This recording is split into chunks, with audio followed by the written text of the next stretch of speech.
To order. Without objection, the chair is authorized to declare recess at any time.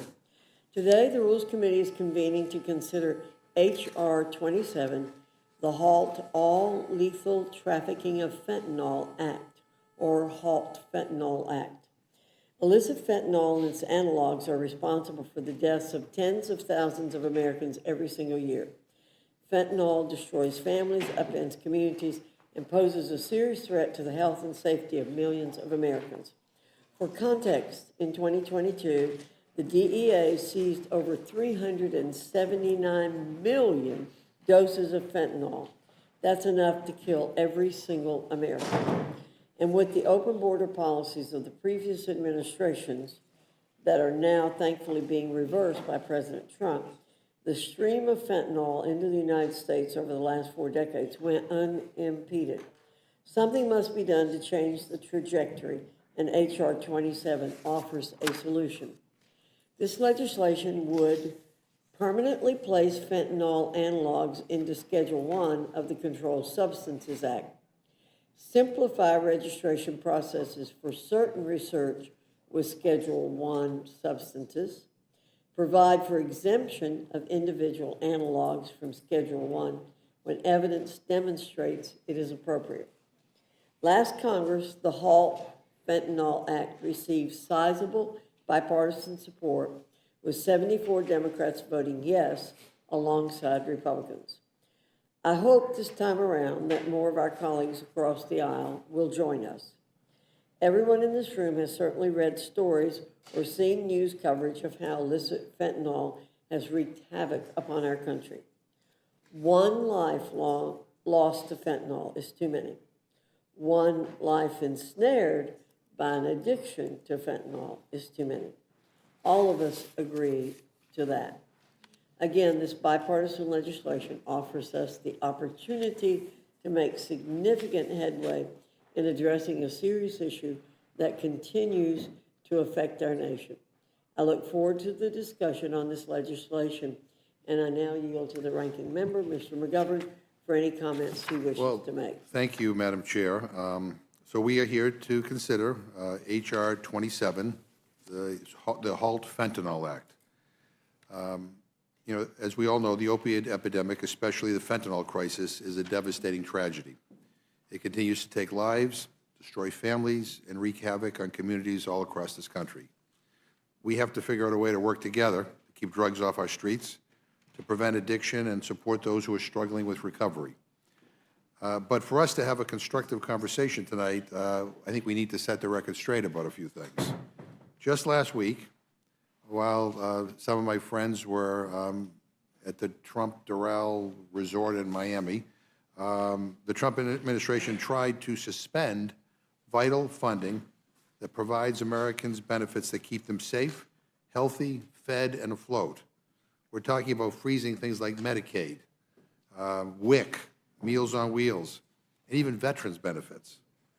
Let's be clear, this freeze would have also blocked hundreds of billions of dollars in bipartisan funding for law enforcement, substance abuse treatment, homeland security activities, and funds to specifically combat the fentanyl crisis. And all of this chaos was spun with the help of many Republicans, including some on this committee. State and local law enforcement assistance, the Substance Abuse and Mental Health Services Administration, the High-Intensity Drug Trafficking Areas Program, all on the chopping block. And so I don't want to be lectured about the fentanyl crisis after Republicans tried to blow up the programs that keep it off our streets. Donald Trump made it a priority his first week in office to pardon Ross Ulbricht. This is the guy who was sentenced to life in federal prison for making fentanyl widely available to online consumers. That's right. One of his first acts was to pardon a notorious convicted fentanyl supplier. I don't know, I think there's kind of a disconnect here. You back the blue by pardoning people who beat police officers. You're fighting fentanyl by pardoning an online drug kingpin whose website contributed to fentanyl pouring into our country. Your big idea to lower the deficit is to cut an agency that represents 1% of the federal budget and then give 10 times that amount and tax breaks for those who are well off and well connected. So the people I talk to, those on the front lines of this crisis, expect more of us. They're sick of empty rhetoric. We need comprehensive, evidence-based ideas to tackle this crisis, to prevent addiction, and to keep fentanyl off our streets. Instead, the current leader of the Republican Party is pardoning a guy who let the fentanyl flood in. With that, I yield back. Thank you, Mr. McGovern. Without objection, any prepared statements that our witnesses may have will be included in the record. I welcome our first panel, Representative Griffith and Representative DeGette from the Committee on Energy and Commerce. I remind witnesses that your full statement may be submitted for the record, and we ask you summarize your statement in 5 minutes or less. Representative Griffith, I welcome your testimony. Thank you, Madam Chair. Unfortunately, most members in this chamber know someone who's been affected by the drug overdose epidemic plaguing our country. According to the CDC, Centers for Disease Control and Prevention, in 2023, there were more than 107,000 overdose deaths that occurred in the United States. These staggering numbers are due in large part to increasing presence of fentanyl and fentanyl analogs, which are approximately 100 times more potent than morphine and 50 times more potent than heroin. The lethal dose of fentanyl is just 2 milligrams, or about 4 grains of sand. A loophole that the Mexican cartels use to traffic illicit, or have tried to use to traffic illicit fentanyl into our country, is to change one of the components of the molecular structure of fentanyl to create a fentanyl analog. The cartels did this in an attempt to evade our criminal laws. Right now, fentanyl analogs are considered Schedule I substances, but only because of a series of temporary scheduling orders, which are now set to expire on March 31st of this year. Along with my colleague, Mr. Latta from Ohio, that's why we have introduced H.R. 27, the Halt Fentanyl Act. This bill aims to curb overdose deaths by permanently scheduling fentanyl analogs as Schedule I substances. This will strengthen law enforcement's ability to prosecute fentanyl traffickers and act as a deterrent. The Halt Fentanyl Act also promotes research by improving the registration process to eligible individuals so that they can conduct studies on those substances with appropriate safeguards. In the Energy and Commerce Committee, we have heard testimony there may be as many as 4,800 different fentanyl analogs. Our experts at NIH, FDA, and other research institutions have studied roughly 30 to 40 of those 4,800 analogs. By encouraging research of Schedule I substances like fentanyl analogs, we can better understand how these substances work and how we can prevent potential harmful impacts in the future. And we may even find a better analog than the form of fentanyl that is currently in use. So far, we haven't, but it is possible. Because fentanyl has proven medicinal use, it is considered a Schedule II narcotic. But illicit derivatives of fentanyl, also called fentanyl analogs, currently have not demonstrated medical value. Let me be clear. This bill will have no impact whatsoever on a physician's ability to administer fentanyl in medical settings. HALT that deals specifically with the analogs, not medicinal fentanyl. The Biden administration even released a statement when this bill passed through the House last Congress, stating that they supported permanent scheduling and streamlined research for fentanyl-related substances. We must address this bipartisan issue immediately and not allow the temporary extension to expire. Once fentanyl analogs are permanently placed in Schedule I, Congress will continue to build off this work to continue to address the illicit fentanyl crisis. This is not a bill to fix everything. It fixes one problem. According to a 2021 GAO report, there was a 90% decrease in these fentanyl analogs coming into our country the year they were placed into the Schedule I temporary listing as Schedule I. This bill is a critical step in combating the opioid crisis in our country because China and Mexico are heavily involved in the business. China is sending the precursors of fentanyl and fentanyl analogs to the cartels in Mexico, who then cook it up, formulate it, and bring it into our country across the border. By making these analogs permanently Schedule I, it removes the incentive to traffic these analog forms of fentanyl into our country. China even realized the risk of fentanyl analogs and permanently scheduled these analogs on their strictest schedule. Other countries have followed suit and done the same. Last Congress, this bill cleared through Energy and Commerce on a bipartisan basis and then passed on the floor with 74 Democrats voting in favor of it. The bill has the support of many law enforcement agencies and other entities calling for the need to pass this bill as it is. We must act quickly to make the scheduling order permanent before it expires in just a few weeks. I yield back. Thank you very much, Representative Griffith. Representative DeGette, you are now recognized. Thank you so much, Mr. Chairman. Mr. Chairman, the Democrats on the Energy and Commerce Committee and I all want to work with our Republican colleagues to address the opioid crisis that has touched all of our communities. The best way to approach this crisis is through a multi-pronged strategy that includes public safety, public health, and science.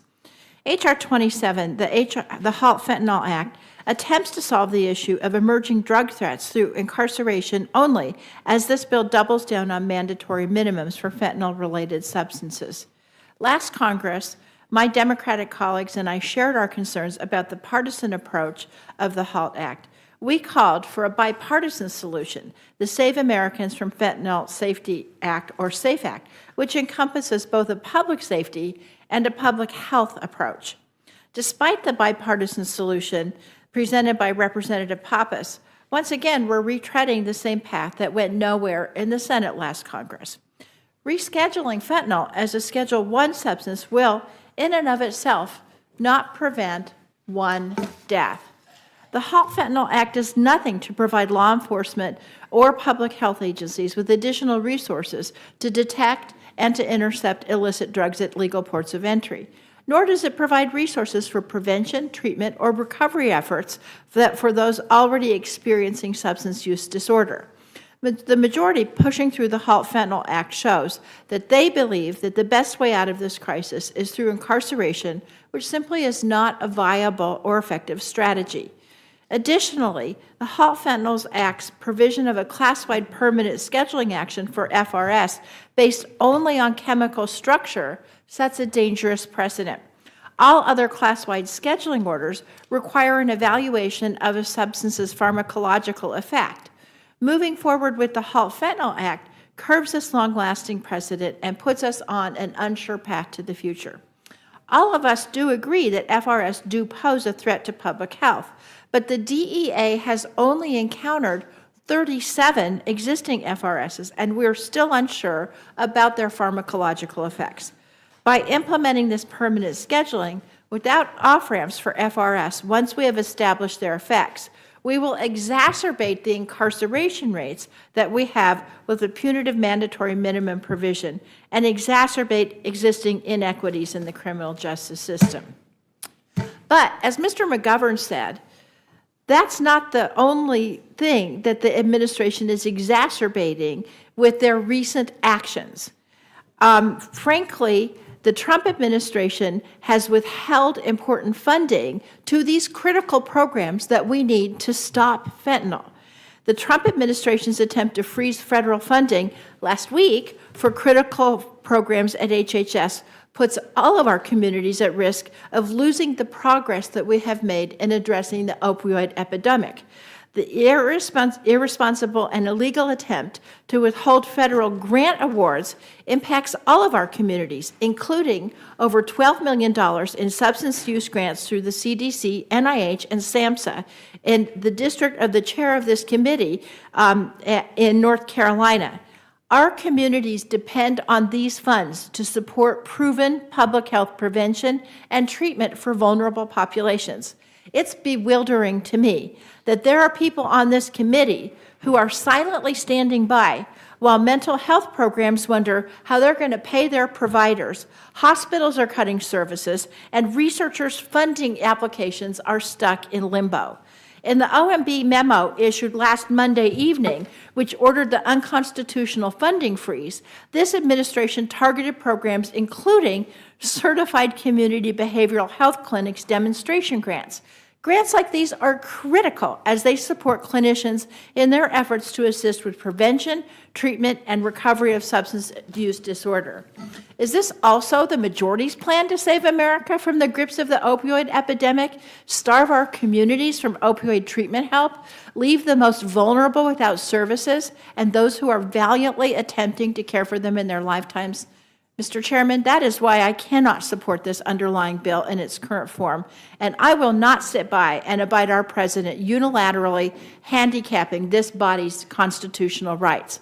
I ask the members of this committee to learn from the mistakes last Congress and to not push this partisan legislation through the floor, ignoring calls to work together on bipartisan legislation to address this crisis. Return the legislation to the Energy and Commerce Committee, where we can roll up our sleeves and we can work on a bipartisan, comprehensive solution that will work for all of those suffering. And I thank you, Mr. Chairman, and yield back. Thank you for your thoughtful comments, both of our witnesses. I now recognize myself for questions. Representative Griffith, how does this legislation address the issue raised by our Democratic colleagues who believe that the bill would prohibit access to fentanyl for medical purposes or prohibit research? Yeah, that's a red herring. That is not accurate. The bill specifically excludes out the fentanyl that's currently used for medicinal purposes from being impacted by this bill. So that would not apply. This is only applied to the analogs or the fentanyl-related substances that Ms. DeGette mentioned. So that would not be a problem. Okay. In looking to the temporary scheduling that's already on the books for these substances, did the pharmaceutical industry, researchers, or any other relevant entities express concern that the scheduling prevented the development of new medicines? No, particularly because we have the research component built in there so that people can research. If there is a new medicine capable, then there's an expedited ability to get that information to the Attorney General, as the law currently reads, to reschedule. But that's why we wanted to have the research component in there. I felt very strongly about that when we first put this bill in a couple of years ago, that we not have an end, because we may find something that works. So far, they have not, but they might. And so I did not want to preclude that, and so we put it in there that the research would be able to be continued and go forward. Well, thank you. And finally, within hours of President Trump being sworn in, he signed a series of executive orders to secure our border and deport criminal illegal aliens. As of today, he has brought Mexico to the table and secured a guarantee that they'll send 10,000 troops to the U.S.-Mexico border to stop the flow of people in these deadly substances. Had President Biden responded with the same forcefulness and resolve at our southern border at any point in his 4 years in the White House, would have made a difference in terms of lives saved in communities protected from fentanyl-related substances. I don't think there's any question. And as I said earlier, this is one piece of the formula. I think too often people want to have big, broad bills that cover everything, and those are even more difficult to pass than something like this. But this bill deals with one specific problem that we saw, and both parties have voted to extend the temporary scheduling of Schedule 1. The problem is that bill, or that temporary scheduling of Schedule 1, doesn't have the research component, but it had the effect, as I said in my testimony, it had the effect of shutting down the attempts to play legal games with bringing in illegal fentanyl by claiming, oh, it's a right-handed molecule instead of a left-handed molecule, therefore you can't charge us. Those games ended with the temporary. This will make it permanent and open up the doors for research. Excellent. Thank you, Representative Griffith. I appreciate your leadership in this legislative area once again, this Congress. The American people suffered for 4 long years under an administration that time and again refused to take seriously the flood of illicit fentanyl and fentanyl-related deaths were brought into all of our communities, all 50 states, rural, urban, suburban, every socioeconomic corner. Thousands of Americans have died from overdoses. Millions of families have been torn apart. Our towns and our cities have suffered from the blight of crime and homelessness that have grown from this epidemic. Enough is enough, and I'm excited that we're moving ahead with this bill this week, and we thankfully have a president who's willing to use every tool at his disposal to put the health and the safety of Americans first. I'm very proud to co-sponsor this bill with Mr. Griffith, and now I will yield the floor to Mr. McGovern for his questions. Yeah, President Hu just pardoned the drug kingpin. Before I get to my questions, Mr. Guest, did you want to respond to anything? Yes, thank you very much, Mr. McGovern. Two things. First of all, it's incorrect that the Democrats are arguing that the bill would prevent medical research. We're not arguing that. In fact, quite the opposite. We're arguing that enshrining this in Schedule 1 would prevent us from looking at all of the potential effects of this molecular structure. And so we actually think research should continue. But what it would do by putting it in Schedule 1 is it would automatically increase the mandatory minimum sentence without any of the other things I talked about in my opening statement that we need to have to prevent fentanyl and then to have treatment. The second thing that I just want to respond to, the chairman mentioned the short-lived tariffs on Mexico that President Trump tried to impose the other day, and he asked the question of my friend and colleague, Mr. Griffith, about sending 10,000 troops to the border. I would just point out for the record that those 10,000 troops were already at the border because they were requested by President Biden to go to the border. So I know President Trump took credit like he always does, but in fact, those troops were already there under the Biden administration. Yeah, it sounds like you're trying to save face, but in any event, Mr. Griffith, I want to start by reiterating what I said in my opening. Our fentanyl crisis is a tragedy, and it deserves a serious response from Congress. But I want to ask you about an amendment sponsored by your Republican colleague, Representative Green. It's the same amendment she submitted last year when we considered the same bill. Her amendment would impose a mandatory minimum death penalty on people who traffic fentanyl across the southern border. I think the amendment is likely unconstitutional, and it's certainly not a serious response to our fentanyl crisis. But that aside, I have a few questions for you. We know that the vast majority of fentanyl that is seized, 90%, according to Customs and Border Protection, actually comes through legal ports of entry. The head of the Drug Enforcement Administration recently testified before Congress confirming that the vast majority of fentanyl is coming through legal ports of entry, according to their investigations. And as we know, much of the fentanyl crisis is actually being fueled by drug cartels. You yourself actually said that on, I think, X last week. We know that these cartels are being propped up by U.S. firearms. Democrats actually tried last year to disrupt the smuggling of U.S. firearms across the southern border, and the Republicans blocked that amendment.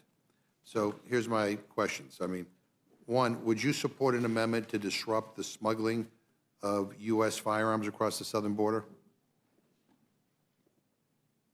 So the question would be that the cartels are smuggling U.S. firearms out of the U.S. and into Mexico. We're smuggling firearms. I'd have to see the amendment, but I'm against smuggling across our southern border, whether it's stuff going from the U.S. into Mexico or from Mexico into the U.S., which is why we need to have our Border Patrol strengthened and have them actually focused on protecting our border. And if you protect it from stuff coming in from the south, you would naturally catch things going from north to south. Maybe we could find an amendment that you can work with us on to I'd be happy to look at smuggling anything to stop illegal activity on the border. to restrict the smuggling of U.S. firearms to these drug cartels, which they use to obviously kill people and to intimidate people. I would say to the gentleman, it would probably be better if we just focused on smuggling and not particular items, but anything that's illegal to smuggle across the border. Do you support Ms. Green's amendment to impose the death penalty on people who smuggle fentanyl across the southern border? And do you support making it an order? I haven't thought through that one yet, but my gut reaction is that I always try to take death penalty issues very seriously. I have voted for some increases in the death penalty in my years in legislative bodies, and I take that very seriously, and I think it probably needs to be a standalone bill. But I will take a look at it, and I don't know that I can give you an answer at this moment. I'm sure within the next hour I will have to be determined to do it, but I'm not sure that it applies to this bill. I personally think it's an expansion beyond the scope of what this bill is attempting to do. So I would not think that it would be in order on this bill, but a standalone bill, I would have to evaluate and make a decision on that at a later time. So does that mean you would not favor making it in order? I do not favor making it in order because it is not the direction that this bill is going in. What we're trying to do is to make it so that the drug cartels cannot play games with the chemical formula of fentanyl and fentanyl analogs or fentanyl-related substances. And I just have one other question for you. I mean, while we're on the topic of mandatory minimums, a concept that I find is often counterproductive, unjust, and systemically applied with racial disparities, but do you support increasing mandatory minimums for people who beat cops?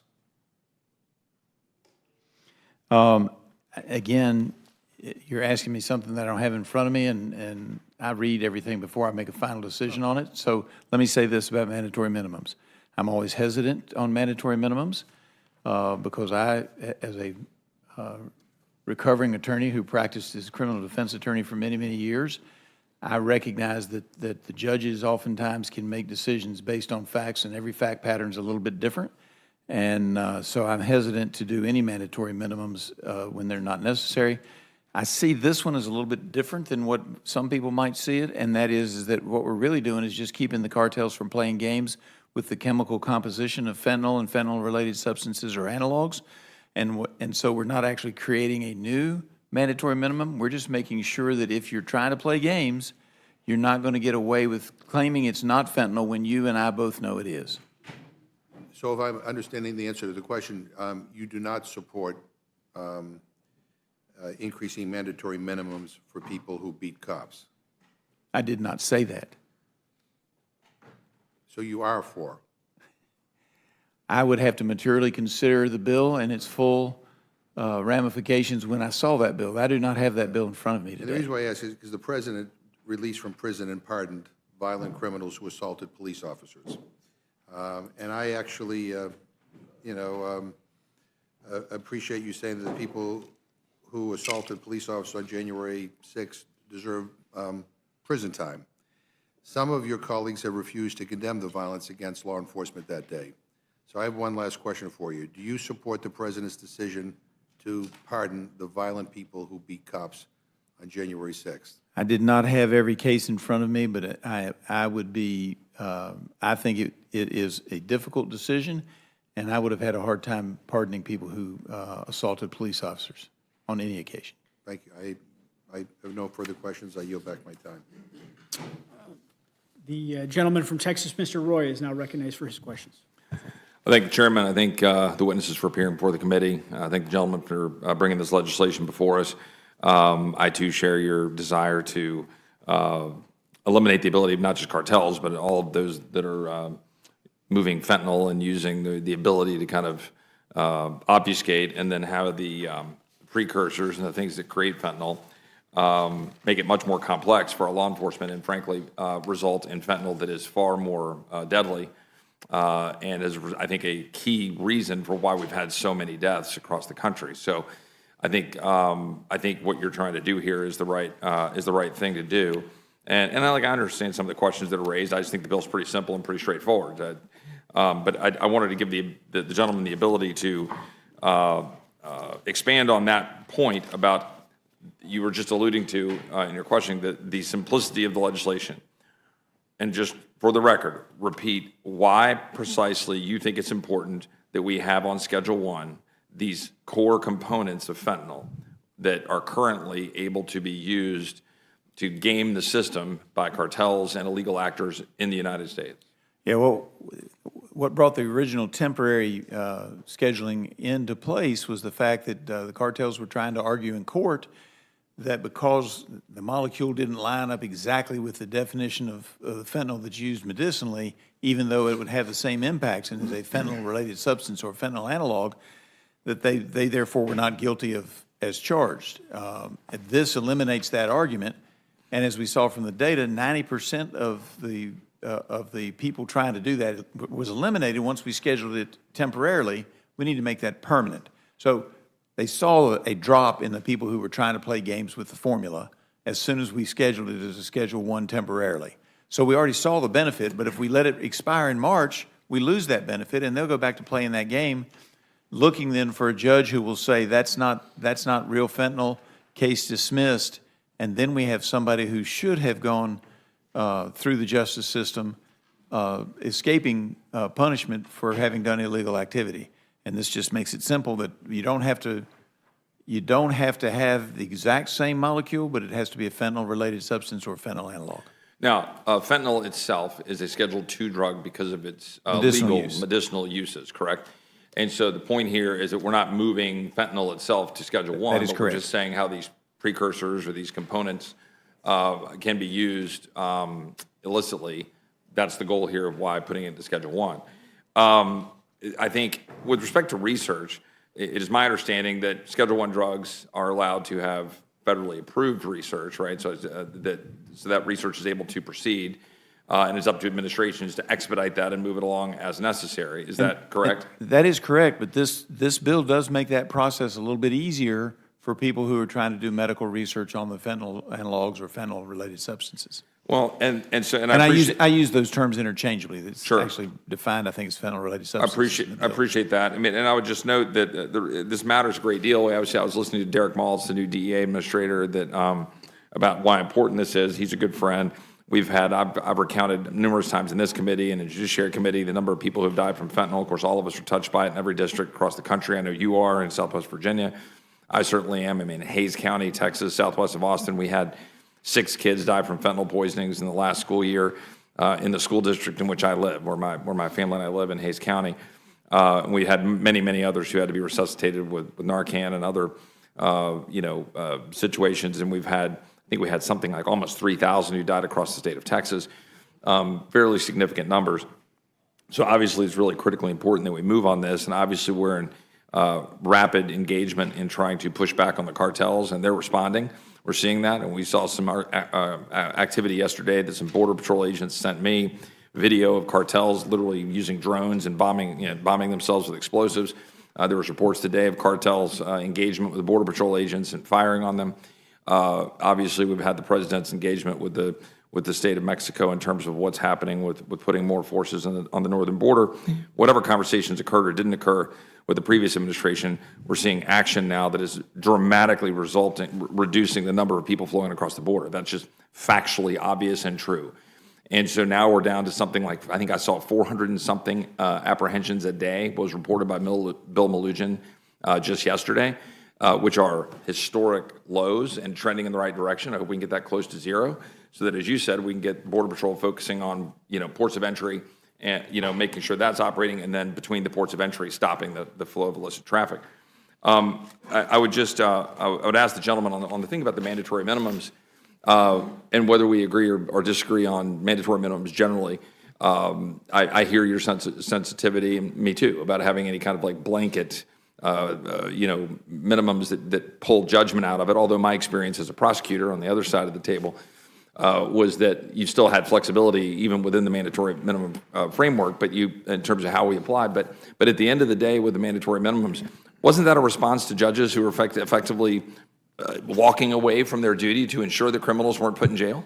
That is correct. I mean, isn't that why they existed? That is correct, and oftentimes I did find in my criminal defense work that judges would try to figure out ways to ameliorate the mandatory minimum, not to get rid of it, but to ameliorate it. Maybe there was an additional charge that they could put no time on, that kind of thing, if they thought the circumstances made it necessary. But you're absolutely right. The reason mandatory minimums came into existence were judges who were not following the basic tenets of what the legislative body in the various states or in the U.S. had set out. And your bill doesn't address mandatory minimums. Your bill just creates a framework with respect to the That is correct. the components of fentanyl. That is correct. And then that would then relate to mandatory minimums under existing law, correct? That is correct. So we're not addressing that, right? That is correct. The last point that I would just make, there was some commentary on some colleagues on the other side about the, supposedly controversial memorandum issued by the Office of Management and Budget, which was guidance that, has been rescinded. But in light of what was put forward, let's just be very clear, it was a temporary pause. And it was, to the extent that it was permitted by law, it was grant federal financial assistance programs that are implicated by the president's executive orders regarding DEI, climate change, and a lot of the woke agenda, a lot of the things the president put forward, it was designed to ensure that a lot of those programs weren't proceeding.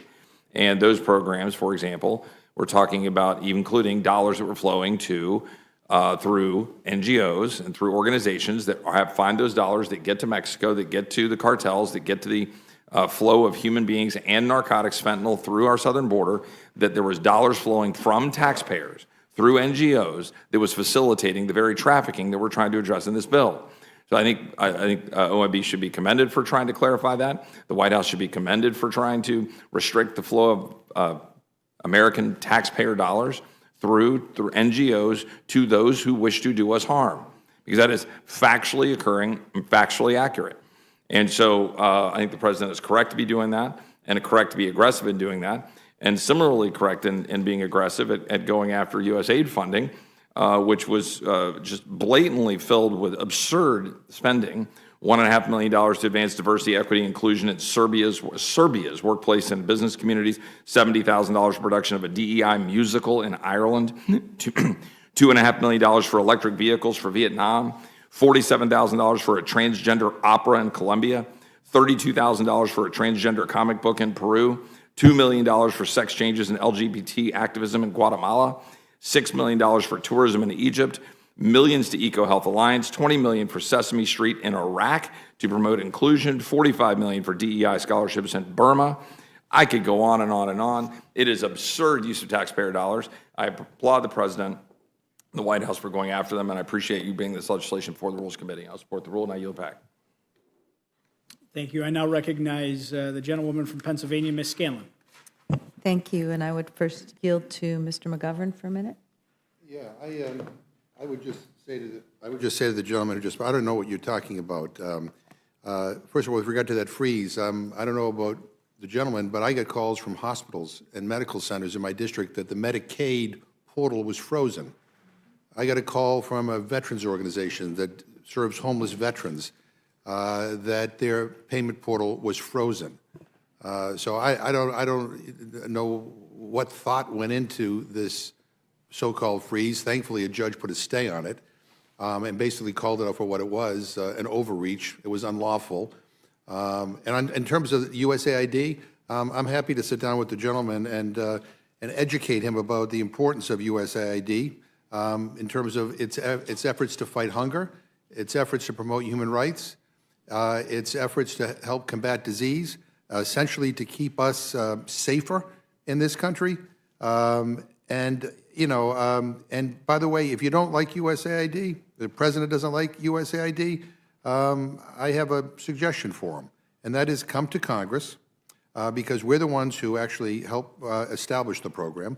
Come to Congress, and if you want to eliminate, vote to eliminate it. Vote to cut the funding. But USAID is an agency that saves lives, fights hunger, and strengthens democracy. It's also an investment in the American people.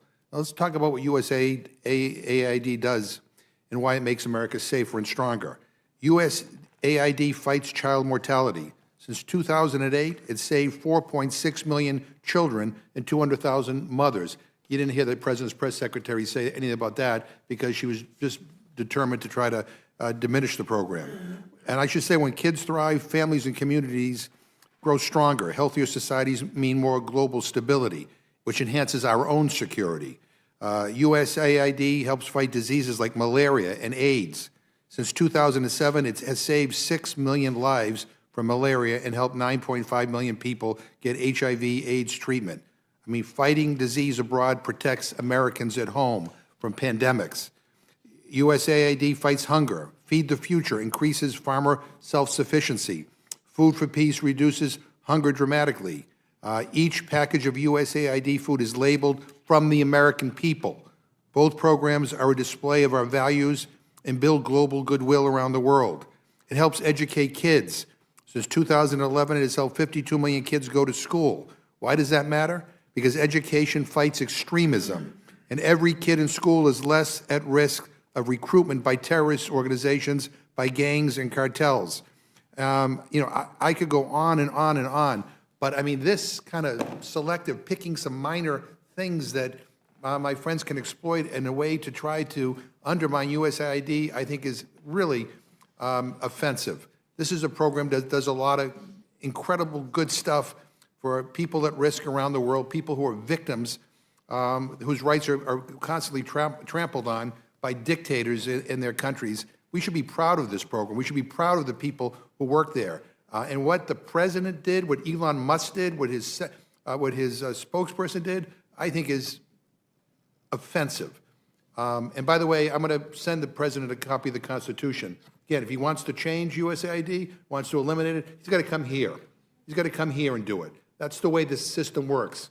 You know, he's not a king. He's not a dictator, at least yet. He's got to follow the Constitution. I thank the gentlelady. Okay, thank you. Certainly associate myself with the remarks and the concern that the president is doing by executive order what he is unable to do through our constitutional channels, which is if he does not like a program, he does not like congressionally authorized spending, he can try to work with Congress, but simply issuing these edicts, many of which are illegal and unconstitutional, is not the way to go. But to HR 27, you know, just like every district across this country, my constituents have been gravely touched by this opioid crisis. I appreciate the gentleman's acknowledgement that it's a bipartisan problem, but I do think the gentlelady's observation is well taken, that it deserves a bipartisan solution. A crisis of this scale should be something that Republicans and Democrats can come together on, but that's not what this bill does. It's the same partisan bill that we saw fail to become law almost 2 years ago. It has not appreciably changed.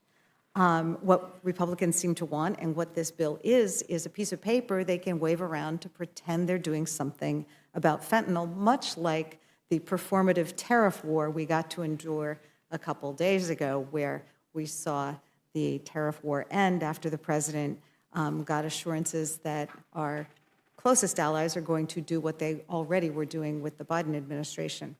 At any rate, fentanyl and opioids are a national public health crisis, and we can't solve anything just by using strong language and increasing jail sentences.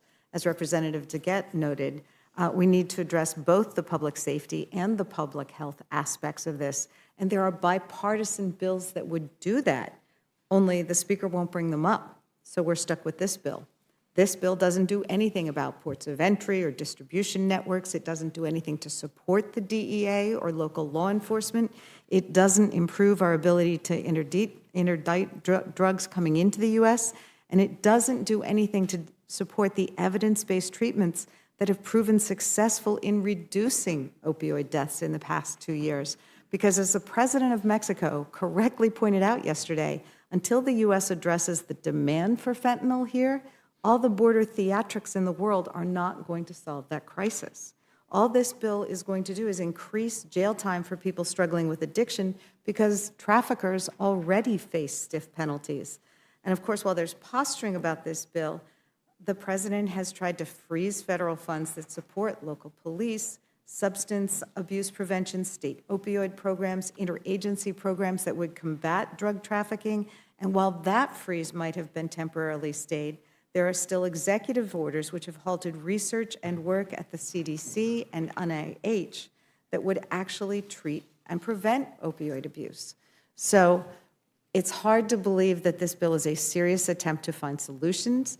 It seems to be, yet again, a bill about messaging, a messaging bill that has not been improved or added to since we saw it last. And that's just exploiting a crisis that's killing Americans. So we look forward to a time when we can have a serious conversation about what to do about fentanyl. Democrats have offered a number of amendments that would greatly improve this bill.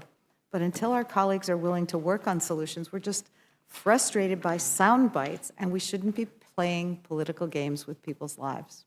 So I yield back. Mr. Scott of Georgia is now recognized for his questions. Mr. Chairman, I yield back.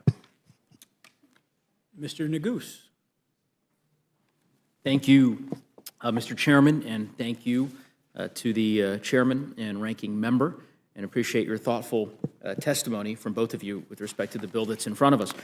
Mr. Griffith, this is an issue you've worked on for some time, Yes. fair to say. And I can tell you're passionate about opioid abuse prevention. Fair to say? Yes, it is.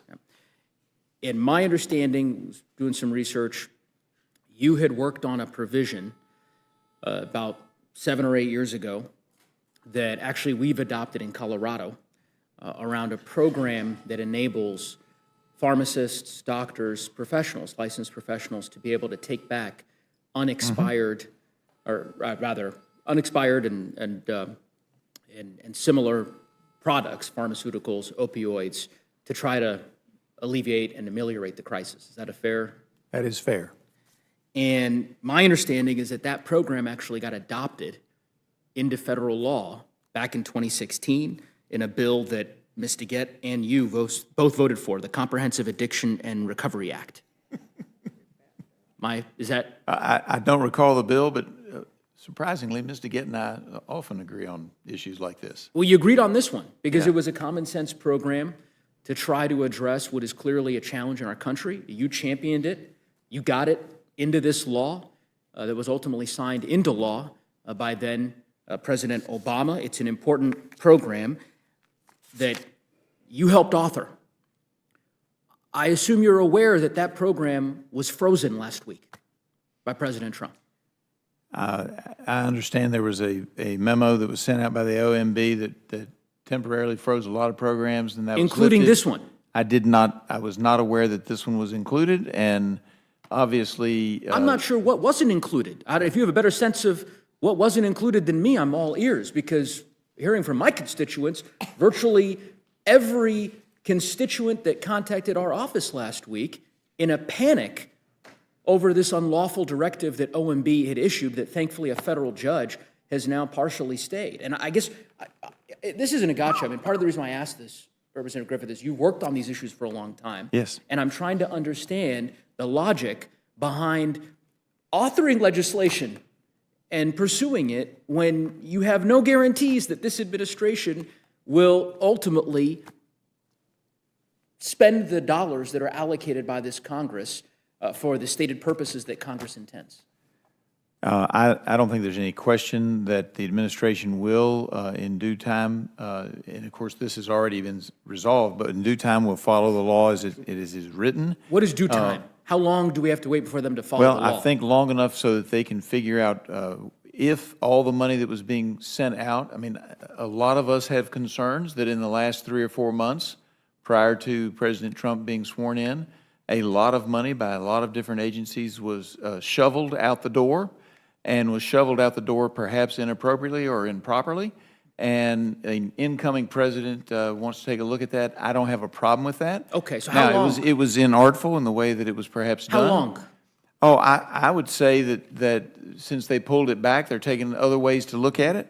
But I would say that we would have to take a look at a number of items, that the administration is going to take a look at a number of So items. you don't have a time in mind? I don't, and I don't think that they would have, I don't think they will do a blanket And who makes freeze. that rule? You're making that rule? No. Who's no. deciding that now the I Constitution is held in abeyance and the President of the United States, either president of any political party, can come in and basically decree, I'm pausing all federal funding until I decide I'm comfortable? I think that's part of the executive branch's duty to execute the laws that we've passed.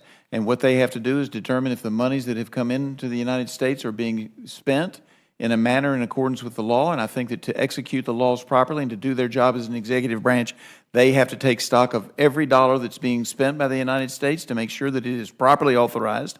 And once they determine that it is properly authorized, then they'll release any concerns or any holds. I certainly hope that you serve in Congress for a long time, Mr. Griffith, so that you are here when a Democratic president follows your admonition and decides that they're going to unilaterally shut down and freeze federal funding for any hold on, Mr. I let you finish, so I'm going to finish my remarks. To let them freeze federal funding for any program that they so choose for as long as they choose. Because essentially your rule, this rule that apparently Republicans have adopted in the last 2 weeks, has no logical limitation. I've yet to hear a cogent explanation for how you can justify the President of the United States, again, of either political party, deciding unilaterally that they will freeze, that they will impound funds. And I understand that there are Republicans who disagree with the constitutionality of the Impoundment Control Act of 1974 and the rest. I think those arguments are nonsensical, but I understand that some have those arguments. But I don't really understand how you can make these arguments you're making as you are here testifying in support of a bill to create new laws and new programs that I suppose you're just on a hope and a prayer, believing that this president and the people who he surrounded himself with will decide that maybe they'll enforce this, maybe they won't. Is Good that luck. a question? Well, go ahead. Yeah, I would just say that it's like so many things. That's why we have three branches, and we have the judicial branch. And just like the court decided with pornography, if a executive branch leader, a president, decided to negate the spending in aberration or against the will of Congress, the courts would then make that determination. But to give them a chance to figure out whether or not the money's been spent properly, I think is appropriate.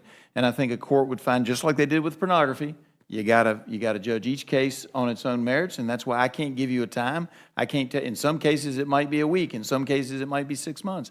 But I think that's why we have a judicial branch to sort out that difference between Congress and the executive branch.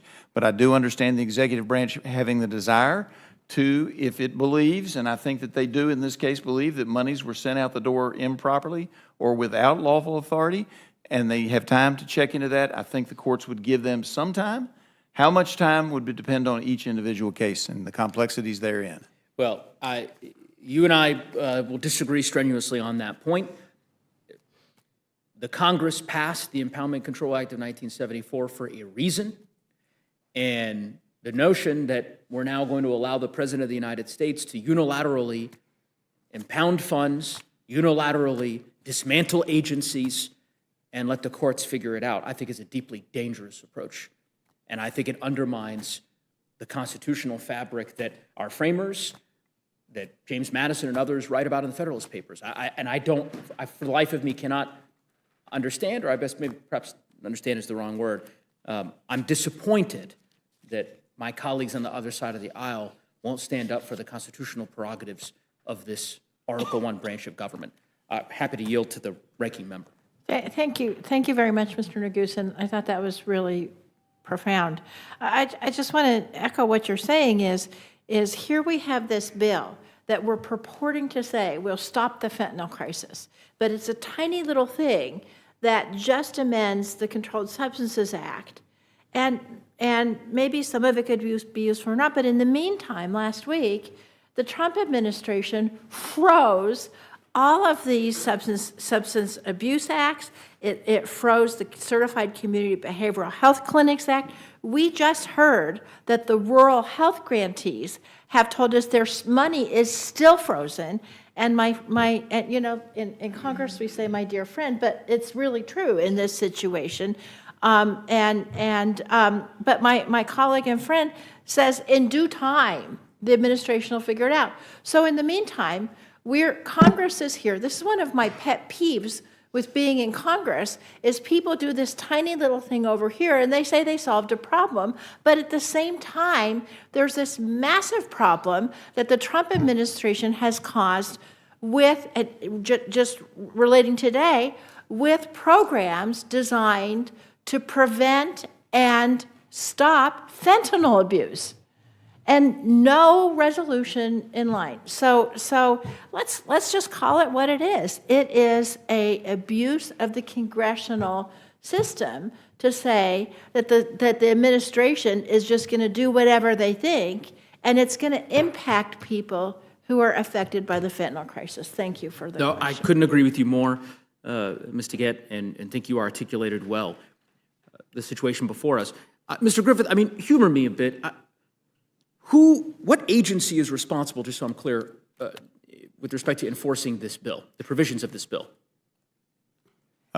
This would end up being DOJ. DOJ and DEA, right? Yeah, that is correct. Yeah, of course, DEA being obviously a sub-agency of DOJ. Can the president just get rid of DOJ? Can he get rid of DEA unilaterally? What if he decides that, he sees this bill and says, well, I I don't know, I'm worried about what's happening in the DEA, so I've decided I'm going to eliminate the agency. Does he have the authority to do that? I think if it's created by Congress, it would require a congressional act. Okay. We're in agreement there. How about the Department of Education? Likewise. Likewise. All right. I look forward to visiting with you on that topic, in particular the latter topic, I suspect sooner than later. So, thank you. I yield back. Now recognize the gentleman from Georgia, Mr. Jack. Well, I just want to start by saying, since President Trump's been invoked over and over in this hearing, I think and for the record, we should note that his negotiating posture over the weekend led to a few new developments from Canada. Prime Minister Trudeau, for the first time ever, is appointing a fentanyl czar. He's going to list cartels as terrorist organizations, and he's going to launch a joint strike force between the U.S. and Canada to combat fentanyl. So I'd like that noted for the record. But I just have one question to Mr. Griffith.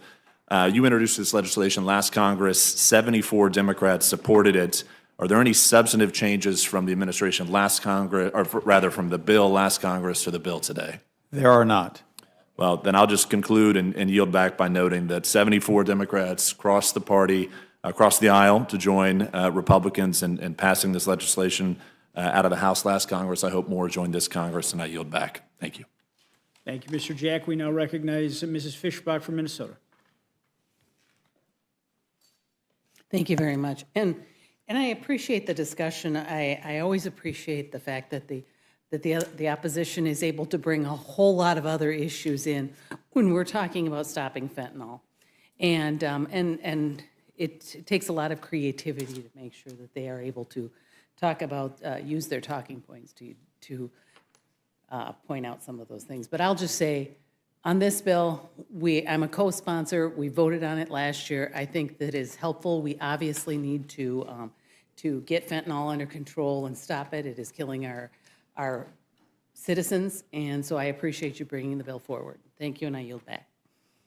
Thank you. Now recognize the gentleman from South Carolina, Mr. Norman. I'll be brief. You know, I've sat here and listened to really some amazing comments. Abuse of the system. We don't have bipartisanship. I've heard safety of children. I've heard points of entry. Mr. Griffith, you know, when President Biden opened up the border, did you see the numbers that came out that were publicized finally about the children that crossed the border, didn't have parents with them, to the tune of 600,000? I have seen those numbers. How is that?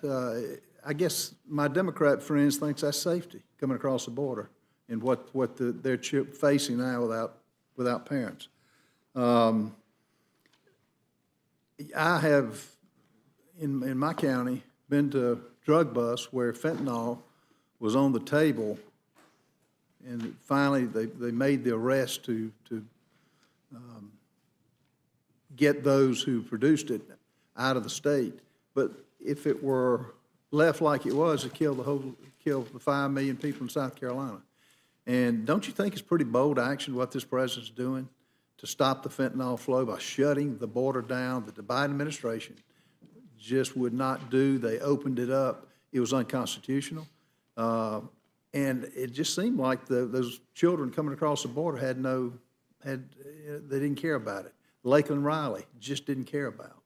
The hundreds of thousands of poisonings of our young people just didn't care about. And now to raise the fine points why they don't like your bill, that's kind of hypocritical, isn't it? It's hard for me to say somebody's hypocritical without looking into their heart, so I don't know that I can go that far, but I can tell you it's illogical to have the two positions. Well, you've heard just what I've heard. I have, and was very concerned when the Biden administration stopped, already let contracts, left equipment there to rust in building a wall, just stopped that outright. I've been very concerned about the Office of Refugee Resettlement. They actually are under the jurisdiction of the Energy and Commerce Committee. It's the only part of the immigration issue that is. And the fact that the background checks that they do are simply a search on the computer to determine if the person they're placing a child with has a criminal background. They're just checking an internet search engine, kind of like People Finder or something like that. And then not doing home studies, not making sure that these people are actually legitimate and proper caretakers of children. If we did that with a child in the United States, there would be criminal action brought. I will tell you that you brought up the children, and it's a passion issue for me, because no matter how they got here, we need to take care of these kids once they're put into our custody. And we basically are shipping them all over the country, or were shipping them all over the country without doing a proper background check and without doing a check to see if they were actual residences there and to see if those were appropriate homes. They started after some push from the Energy and Commerce Committee.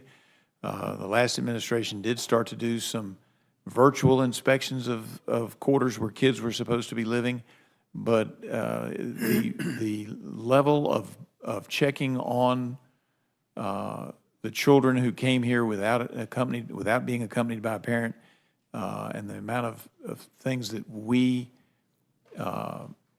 didn't do that led to some of these kids being used in labor situations where they weren't properly supposed to be in the first place has been documented by the New York Times. So yeah, I find it illogical. That's not what this bill's about either. But since we started talking about all these things and all the world problems, we're trying to solve one little problem with this bill. And I grant you, it's not going to solve everything, but it makes it easier for law enforcement to go in, make that arrest, and then have those people face justice without having to argue about whether it was a right-hand molecule, left-hand molecule, or that it was slightly different than what is currently in the law.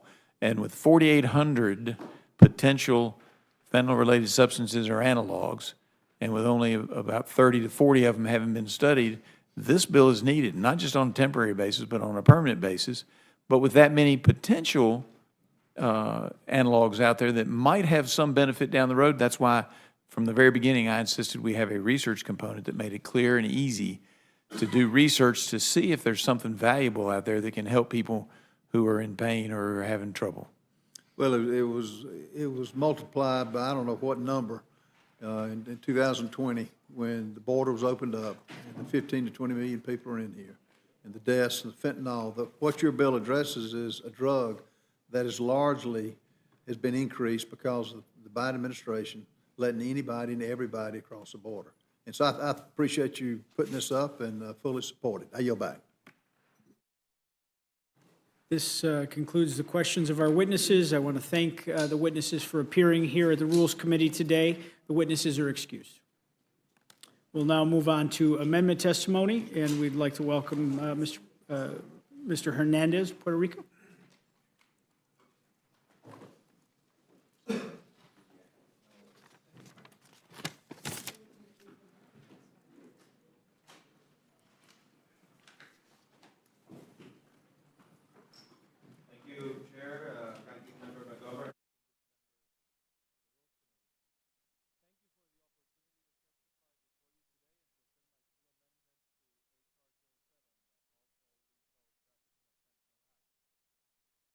Important, thank you. I'm not a fan of statistics, but sometimes we need them to make a point. Over the past 2 years, more than 1,000 American citizens in Puerto Rico, Puerto Riqueños, have died from fentanyl overdoses. Just last year in San Juan, over 20 people overdosed in a single incident linked to fentanyl, resulting in 8 deaths. Some of these tragedies happened because of fentanyl combined with xylazine, a powerful sedative approved by the FDA for animals.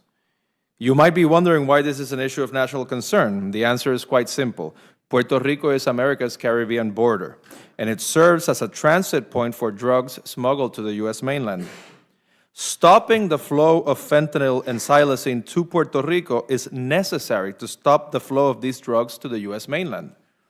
That is why I have introduced 2 bipartisan amendments supported by Representative James Moylan of Guam and Representative Stacey Plaskett of the U.S. Virgin Islands to address the increasing presence of fentanyl and xylazine in Puerto Rico and across the United States. Amendment 29 would require the Office of National Drug Control Policy, Caribbean Border Counter-Narcotics Strategy, to develop a comprehensive policy strategy to combat drug trafficking in the region. Amendment 30 would direct the Attorney General to submit a report to Congress assessing the use and trafficking patterns of fentanyl mixed with salicine in the Caribbean. I respectfully urge the distinguished chair, ranking members, and members of this committee to advance my amendments and ensure they are made in order. Thank you. I yield back. The gentleman for coming here to testify. Are there any questions? I have no questions at this time. Yield to Mr. McGovern. Just want to thank the gentleman for coming, and hope we'll make your amendments in order. Thank you. And now we recognize, we would start with Mr. Scott. I don't have any questions, Mr. Chairman. Thank you. Mr. Griffith? No questions, Mr. Chairman. Mr. Jack? No questions. Thank you, sir. Ms. Fishbach? No questions, but thank you for coming. Mr. Norman? No questions. Okay. Thank you very much. You're excused.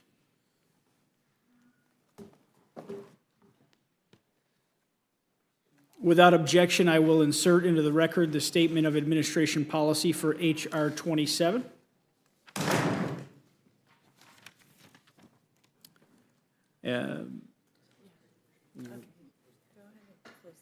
Okay. Thank you for appearing, for all of our witnesses for appearing for us today. Seeing no other members wishing to testify on amendments, on H.R. 27, this closes the hearing portion of our meeting.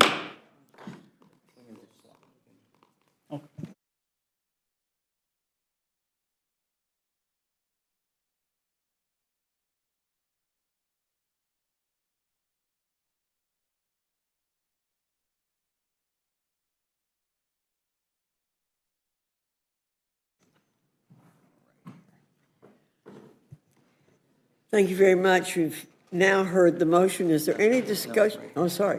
The chair will be in receipt of a motion from the gentleman from Virginia, Mr. Griffith.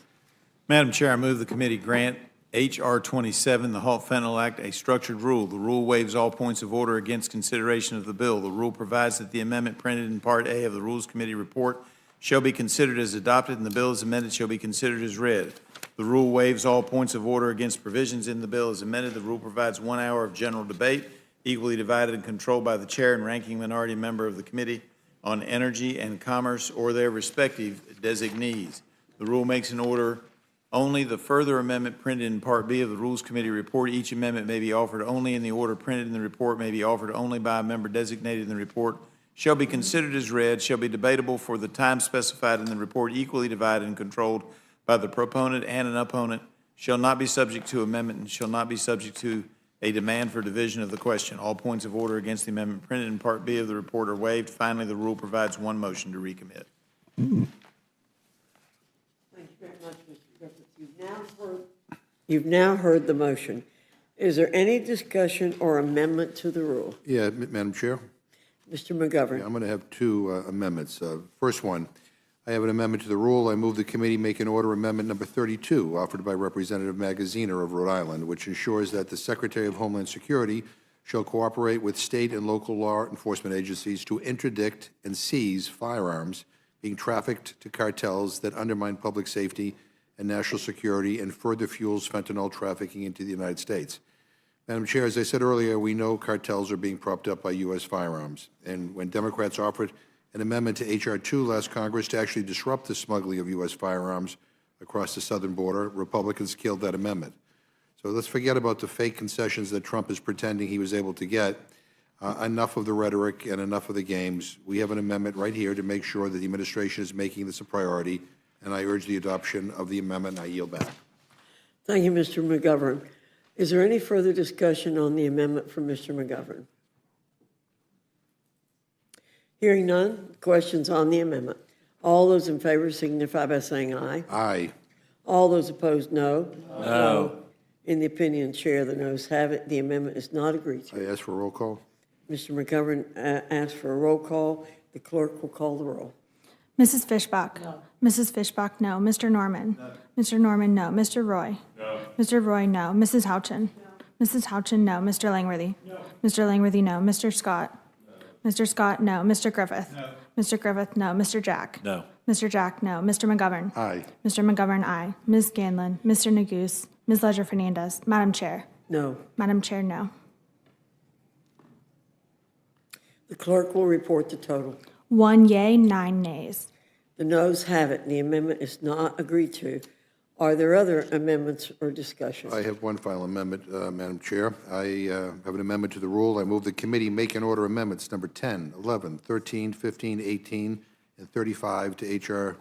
27, which would collectively prevent the underlying bill from taking effect until certification that no covered executive action freezes, reduces, impairs, delays, or otherwise interferes with timely funding for state opioid response grants, substance use prevention block grants, and the Drug-Free Communities Program and other critical programs. Madam Chair, a host of Republicans applauded when President Trump moved to freeze money for COPS grants to help protect our communities. They stood up in support when Trump was going to stop funding to support high-intensity drug trafficking areas, as states were suing the administration to ensure that they had the resources to combat fentanyl trafficking and organized crime. And they posted praise on Twitter when Trump was rolling back funding for the ONDCP drug-free community programs to keep drugs out of our schools. And I don't want to hear that everything's okay because Trump stopped the freeze, because he didn't. A judge issued a temporary restraining order because they were concerned the administration was disingenuous. If we actually want to end fentanyl, the fentanyl epidemic, these amendments will get us closer. It'll hold Trump to his word that money for behavioral health centers, treatment and recovery block grants, and high-intensity drug trafficking areas programs, and more, continue flowing to the law enforcement officers, healthcare providers, and communities who need it the most. I urge adoption of this amendment, and I yield back. Thank you, Mr. McGovern. Is there any further discussion on the amendment? Hearing none, the question's on the amendment. All those in favor signify by saying aye. Aye. Those opposed, no. No. In the opinion of the chair, the noes have it. The amendment's not agreed It to. sounded closer. I want to ask for a recorded vote. You want what? Ask for a recorded vote, please. Mr. McGovern asked for a recorded vote. The clerk will call the roll. Mrs. Fishbach? No. Mrs. Fishbach, no. Mr. Norman? No. Mr. Norman, no. Mr. Roy? No. Mr. Roy, no. Mrs. Houchin? No. Mrs. Houchin, no. Mr. Langworthy? No. Mr. Langworthy, no. Mr. Scott? No. Mr. Scott, no. Mr. Griffith? No. Mr. Griffith, no. Mr. Jack? No. Mr. Jack, no. Mr. McGovern? Aye. Mr. McGovern, aye. Ms. Scanlon? Mr. Neguse? Ms. Leisure-Fernandez? Madam Chair? No. Madam Chair, no. The clerk will report the total. 1 yea, 9 nays. The noes have it. The amendment is not agreed to. Any other further amendment or discussion? Hearing no further discussion, the question is on the motion from the gentleman from Virginia. All those in favor signify by saying aye. Aye. Those opposed say no. No. In the opinion of the chair, the ayes have it. The motion is agreed to. Ask for a roll call, Madam Chair. Mr. McGovern asked for a roll call. The clerk will call the roll. Mrs. Fishbach? Aye. Mrs. Fishbach, aye. Mr. Norman? Aye. Mr. Norman, aye. Mr. Roy? Aye. Mr. Roy, aye. Mrs. Houchin? Aye. Mrs. Houchin, aye. Mr. Langworthy? Aye. Mr. Langworthy, aye. Mr. Scott? Aye. Mr. Scott, aye. Mr. Griffith? Aye. Mr. Griffith, aye. Mr. Jack? Aye. Mr. Jack, aye. Mr. McGovern? No. Mr. McGovern, no. Ms. Scanlon? Mr. Neguse? Ms. Leisure-Fernandez? Madam Chair? Aye. Madam Chair, aye. The clerk will report the total. 9 yeas, 1 nay. Ayes have it. The motion to report is agreed to. Accordingly, Mr. Griffith will be managing the rule for the majority. And I will do it for the Mr. McGovern will handle it for the minority. Without objection, the committee is adjourned.